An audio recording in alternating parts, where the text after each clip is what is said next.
Hey, what is going on, everyone at Disrupt Gaming? Are you guys sick of Verdansk and you guys are trying to transfer into Rebirth Island, but you just don't understand how to play it?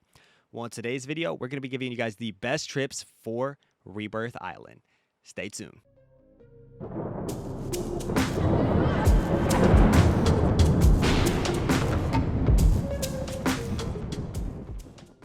All right, what is up, everybody? It's your boy Sighteyy over at Disrupt Gaming, back at you again with some more tips on how to become better at Warzone.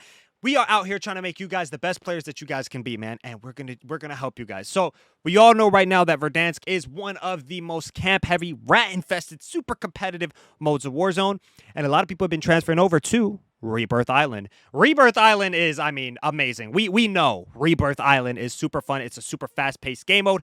It's essentially called Resurgence, Rebirth Resurgence on Warzone, and this is the application that allows you to. This is the game mode that allows you to get kills, play fast, and you get to redeploy. You have a countdown system, and if your teammate is alive and survives that countdown, then you come back.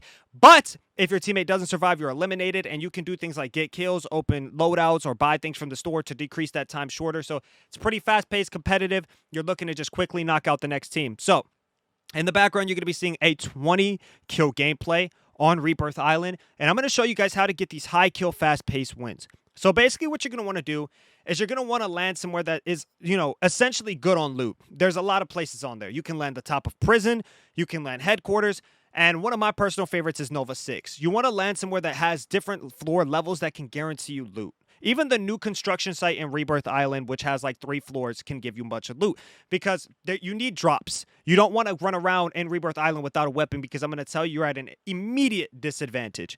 So you need to land in one of those hot areas that has a lot of chests, a lot of loot, and you also want to have a buy next to you, a buy station. The reason I say this is because whether you're playing duos or quads, your team can wipe out a team, correct? Early in the match, it's easy to wipe people out because a lot of them are still looting. A lot of people don't have anything. Quick disadvantage. And again, everybody spawns in with self-res, so you want to get rid of people's self-res off the top. Even if you don't kill them, just knocking that self-res out can save you later in the fight.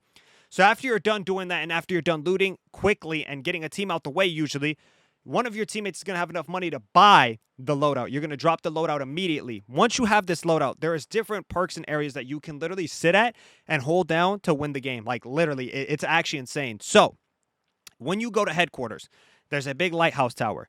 If you're running a sniper or a really long-range weapon, you can literally camp on the 2 top floors because then you have literally vision over the entire map. You can literally see all the way to Biolabs, which is across the map. You could see the top of prison.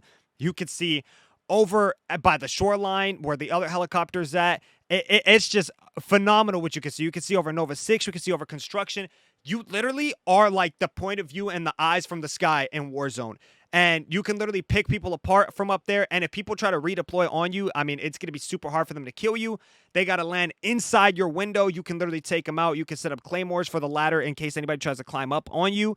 And you're basically, untouchable. The only thing you got to remember is, though, you can get sniped, so you just got to play it smart. You can't just stand around in the open. You got to kind of maneuver in your little space and just know what you're doing. And you just got to watch out for the kill streaks too, like cluster strikes, precision strikes, stuff like that. But it's a very OP spot.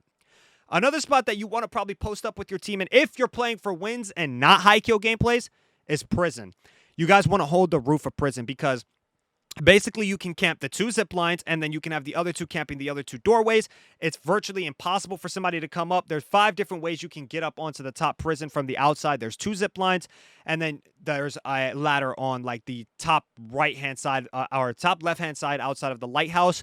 Those are the only ways you can get out from the outside. In the inside, you can go from the front, you can go from the back door. There's a lot of windows, but you have to go up the floors. But you guys are going to have people posted up at the doorways already, so it's essentially impossible for them to get in, right? You guys could literally hold them down. You can set up equipment, proximity mines, claymores, whatever you want. That's why that spot in particular is very overpowered and it's very hard. Next up is living quarters. Living quarters is probably one of the most OP spots if you're holding the greenhouse, the big greenhouse. And let me tell you why.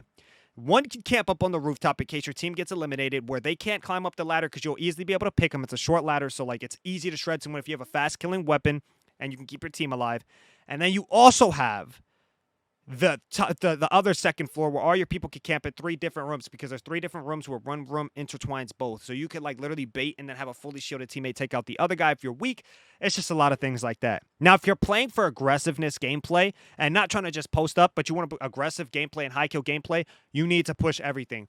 You need to instantly load up, get your loadout as fast as you can. As soon as you guys have the money, rush the store, have someone protect you, get your loadout, and push everything, which means constant UAVs, constant bounties, and constant supply runs, because when you hit the store, you're just instantly getting money, you're getting UAVs cheaper, and you need to just have a constant UAV running, as you guys can see in the gameplay in the background, and you need to just push everything, not worry if you're going to die, and have a lot of confidence in your gun skill. You need to have confidence in your gun skill. If you don't have confidence, you won't win. And like, I'm literally kind of playing a little solo in this gameplay as well. I'm not really playing with my team, and there's a big reason for that. The reason for that is because I'm confident in my skill set and my ability. Now, you got to pick and choose which gunfights you're going to look for. So when you see a UAV, you don't want to push a team that's cluttered in a building when there's 4 people.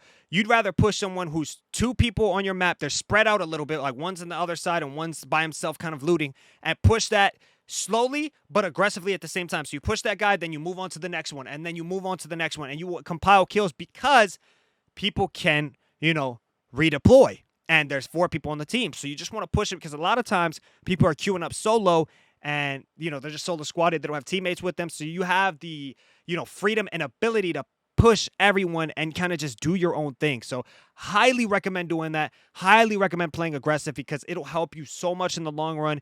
And just the UAVs, I mean, it's a given as to why you need to have that on. It's literally so you can pinpoint everyone. You could pick and choose your battles. You could pick and choose who you're going to go up against. You got to have somebody always near the store while you're being mobile. And then you want to kind of stay away from the hot areas until endgame. You want to pick and choose your fights again.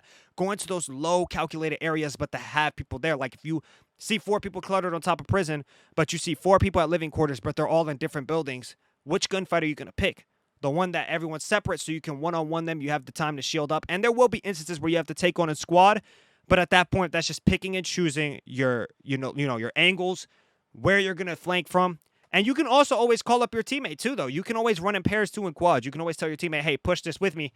And 2 of you guys should be more than enough if you're able to flank and if you have enough gun skill to take them out. So those are the tips that I have for you guys to use on Rebirth Island if you're looking to get better, if you're looking to figure out ways to get some good gameplay, get some wins, or if you just want to get some high kills. Those are all hot spots right there. I mean, it's very fast-paced. It's very hard to get used to at points, because especially if you're coming from Verdansk, which I know a lot of people are, Verdansk is a whole different change of pace.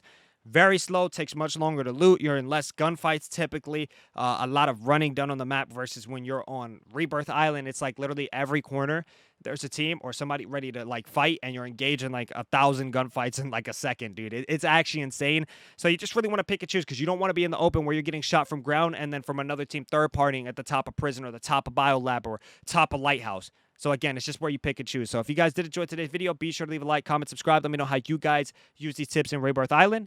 And it's been your boy Sighteyy over at Disrupt Gaming, and we'll catch you guys in the next one. It's been your boy Sighteyy, and I'm out. Peace.